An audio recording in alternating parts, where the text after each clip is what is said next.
पाणलोट धरण क्षेत्रातील पावसाचा वाढता जोर पाहता अलमट्टी धरणातून पाण्याचा विसर्ग वाढवण्याची गरज, जलतज्ज्ञांचे मत।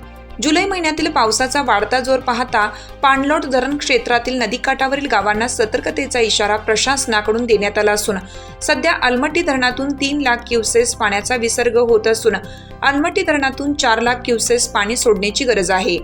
येत्या काही दिवसात पावसाचा जोर असाच वाढत राहणार असून नदीकाठावरील गावांना सतर्क राहण्याच्या सूचना तालुका व जिल्हा प्रशासनाने दिल्या असून काही गावातील लोकांचे स्थलांतर चालू आहे।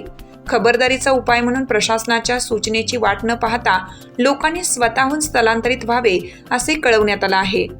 या पावसाचा सांगली जिल्हा, कोल्हापूर जिल्ह्यातील शिरोळ, हातकणंगले तालुका प्रत्येक वर्षी फटका बसत असून लोकांच्या सुरक्षेसाठी कोल्हापूर व सांगली जिल्हा प्रशासन सर्वतोपरी प्रयत्न करत आहे।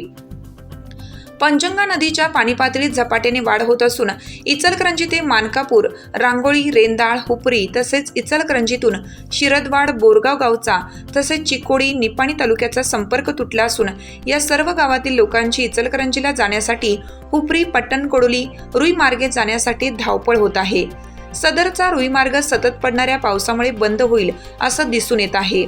पावसाच्या वाढत्या प्रभावामुळे बेळगाव जिल्ह्यातील सर्व शाळांना 25-26 जुलैपर्यंत बेळगाव जिल्हा प्रशासनाने सुट्टी जाहीर केली आहे।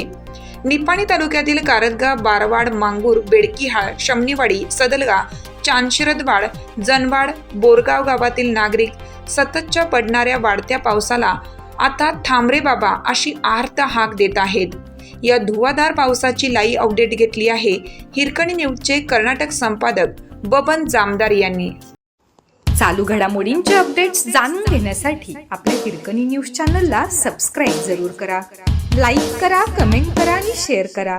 बेल आयकॉनवर प्रेस करा आणि नोटिफिकेशन्स मिळवा।